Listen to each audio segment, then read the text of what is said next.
చట్నీ లేకుండా బ్రేక్ఫాస్టా? అస్సలు ఊహించుకోలేం. మరి బ్రేక్ఫాస్ట్లోకి మంచి గట్టి చట్నీ ఉంటే? మీ వంశీస్ వెజ్ వేదాకి మరొకసారి సుస్వాగతం. అద్దిరిపోయే ఈ గట్టి చట్నీకి కావలసిన పదార్థాలు, తయారు చేసే విధానాన్ని చూసేద్దాం.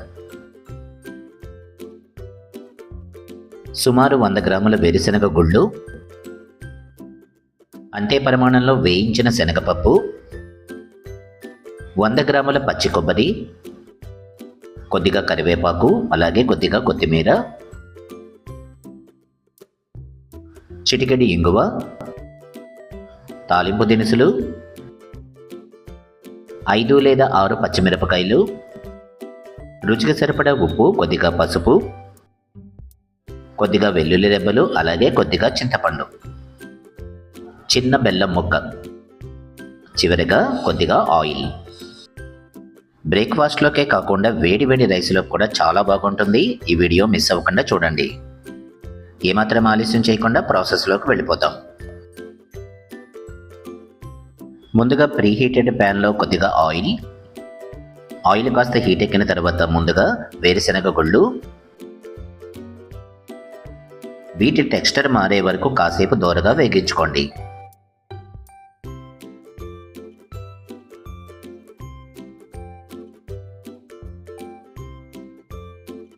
ఇవి కాస్త దోరగా వేగించుకున్న తర్వాత సన్నగా తరిగిన పచ్చిమిరపకాయ ముక్కలు, పచ్చి కొబ్బరి ముక్కలు కూడా కలిపి మరి కాసేపు వేగించుకుందాం.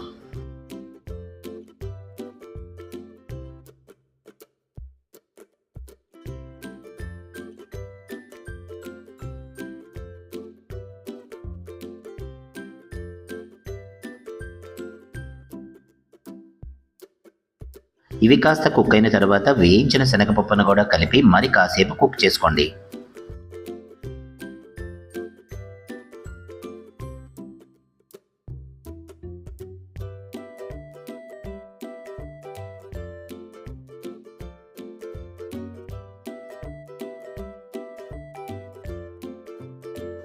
స్టవ్ ఆఫ్ చేసేసి ఈ మిశ్రమాన్ని కాసేపు కూల్ చేసుకుందాం. కొద్దిగా వెల్లుల్లి రెబ్బలు, అలాగే చింతపండును కూడా కలిపేసి మరి కాసేపు కూల్ చేసుకోండి.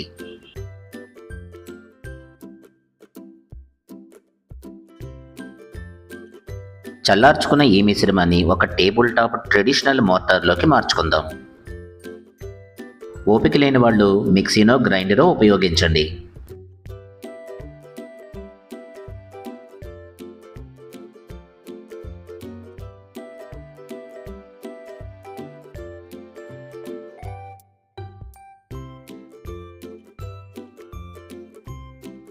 వేగించిన ఈ మిశ్రమం అంతా మోర్టార్లోకి మార్చుకున్న తర్వాత తగినంత నీటిని కలుపుదాం. వాటర్ కలిపేటప్పుడు జాగ్రత్త, మనం తయారు చేసేది గట్టి చట్నీ. ఈ మిశ్రమాన్ని కాస్త ఓపికగా నూరుకోండి.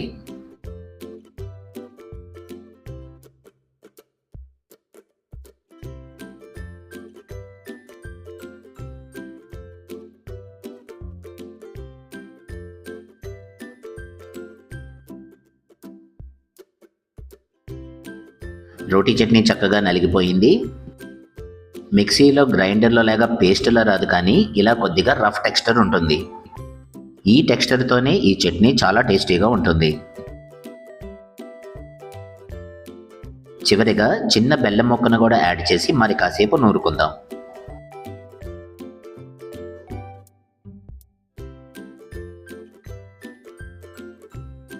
మరింత రుచి కోసం కొద్దిగా తాలింపును కూడా దట్టించేద్దాం. ఇంతకుముందు తీసుకున్న ప్యాన్లోనే కొద్దిగా ఆయిల్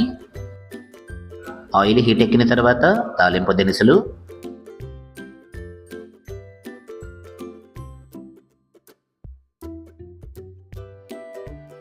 ఇవి కాస్త దోరగా వేగిన తర్వాత కమ్మని కరివేపాకు,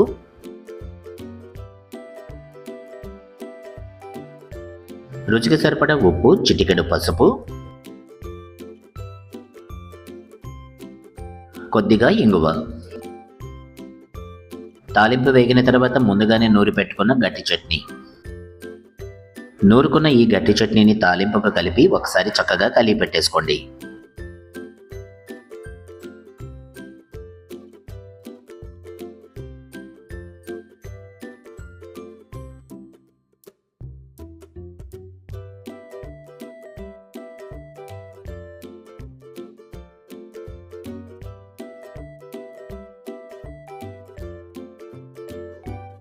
బ్రేక్ఫాస్ట్కే కాకుండా వేడివేడి రైస్లో కూడా చాలా టేస్టీగా ఉండే గట్టి చట్నీ రెడీ అయిపోయింది.